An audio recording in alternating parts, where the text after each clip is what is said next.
या देवी सर्वभूतेषु मातृरूपेण संस्थिता नमस्तस्यै नमस्तस्यै नमस्तस्यै नमो नमः। नमस्कार दोस्तों, मैं हूं पंडित राम लखन शर्मा। दोस्तों, मैं उज्जैन से हूं और आज मैं हमारी मोक्षदायिनी क्षिप्रा माँ भगवती कलकल निरादनी बहती हुई जो है पावन क्षिप्रा के नदी के किनारे आकर के बैठा हूं और कुछ विशेष आप लोगों से चर्चा करनी थी, तो इसीलिए मैं यहाँ पर जो है चर्चा के लिए आया हूँ। थोड़ा सा मैं बैठ करके बनाना चाहता हूँ, इसलिए थोड़ा सा कैमरे को मैंने ठीक किया है। दोस्तों, हम चर्चा को शुरू करते हैं। आपने अक्सर देखा होगा कि ये जो हम नदी के किनारे कहीं भी जाते हैं, चाहे गंगा हो, सिंधु हो, सरस्वती हो, नर्मदा जी हो, क्षिप्रा जी हो, कावेरी, सरयू, महेंद्र, तनया, तो ये जितनी भी तीर्थ क्षेत्र नदियां हैं, अक्सर वहीं पर हमें ज्यादातर कचरा देखने को मिलता है। अगर हम अपने स्वयं के घर की बात करें या स्वयं के घर के आंगन की बात करें,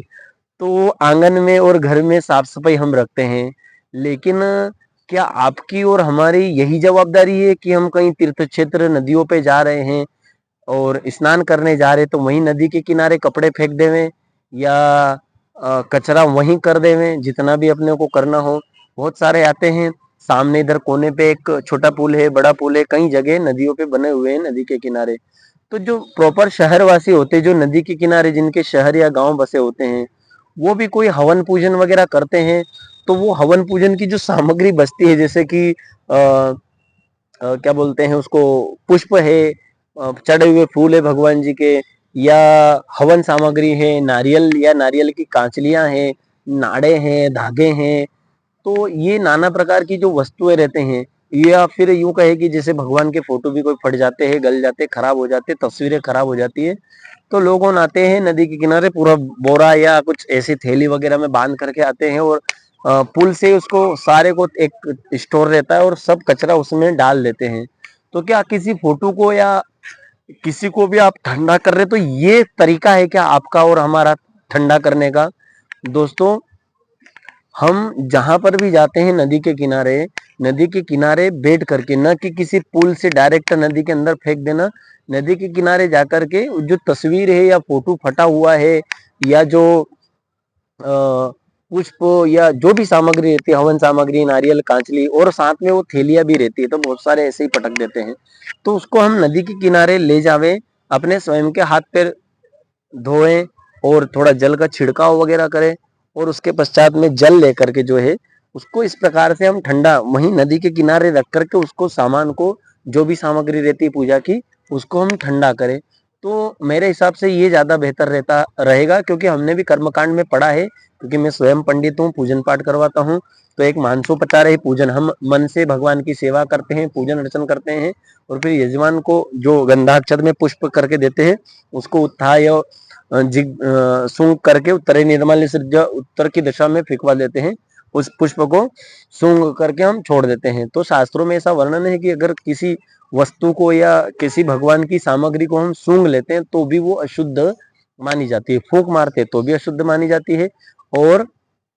सूंघते तो भी अशुद्ध मानी जाती है। तो जो पुष्प हम सूंघ लेते हैं वो अशुद्ध हो जाते हैं। नदी के किनारे हम आए हैं, अच्छी बात है, किसी चीज को ठंडा करना है, जल का छिड़काव कर दो और फिर उसको सूंघ लो, सूंघ करके आप नगर निगम के डस्टबिन में डाल दो। रही बात फोटो की, तो फोटो को आप वहीं पर गला दीजिए भगवान का, और उसको गलाने के पश्चात में वो छिन्न भिन्न हो जाए, उसके बाद में वो फोटो नहीं रहेगा, क्योंकि उसके कई टुकड़े हो जाएंगे। उसको गलाने के पश्चात में आप कहीं पर भी, लेकिन नदी के किनारे हम जो है कपड़े छोड़ जाते हैं, नदी के किनारे हम पुष्प और पुष्प की भरी थैली की थैली अंदर पटक जाते हैं, और नदी के किनारे थैले के थैले भर करके तस्वीरें या जो भी रहती है। तो ये तरीका मुझे लगता है कि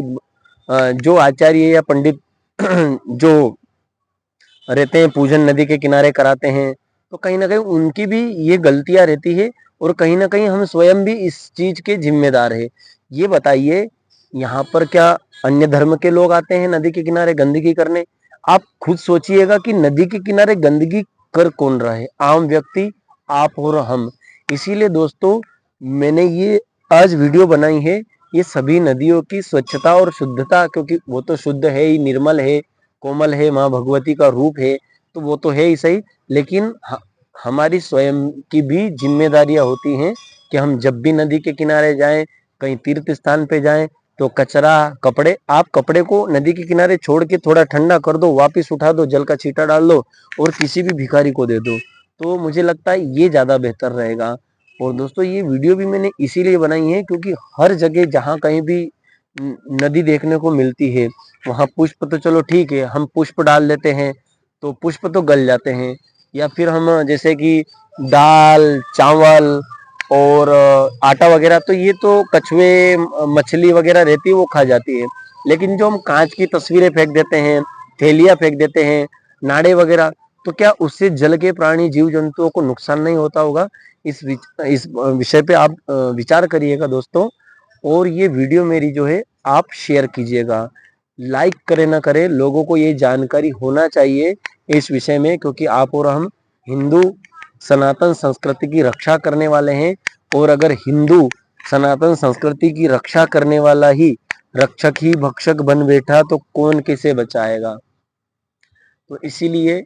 इस विषय में थोड़ा सा ध्यान देवे, और दोस्तों इस वीडियो को ज़्यादा से ज़्यादा शेयर करें ताकि ये जानकारी सभी लोगों तक पहुँचे और सभी लोग इसको समझे, हिंदू इस विषय को समझे कि हम नदी के किनारे जाते हैं या घर में भी कोई पूजन पाठ कराते तो लाल कपड़े की पोटली, सफेद कपड़े की पोटली, पीले कपड़े की पोटली, उसमें गेहूं चावल बांध के नदी में पटक दिए, नाड़े फेंक दिए, जनेऊ फेंक दी,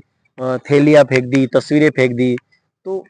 इससे एक तो जो है गंदगी भी फैलती है, और उसके बाद में जो है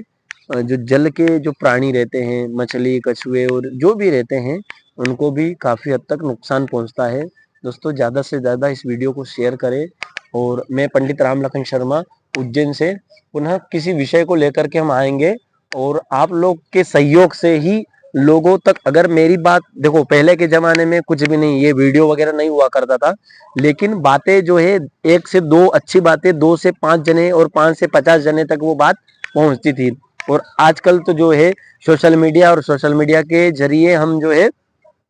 हजारों लाखों लोगों तक अपनी बातें रख सकते हैं और अपनी अच्छी बातें लोगों तक पहुंचा सकते हैं। तो अगर आपको अच्छी लगी हो तो आप जरूर शेयर करें, ताकि जो भी नदियों पे जाते हैं, नदी के किनारे जाते हैं, तीर्थ स्थानों पे जाते हैं, तो कचरा न करें, गंदगी न करें। जय सिया राम, जय श्री महाकाल। मैं पंडित राम लखन शर्मा, उज्जैन।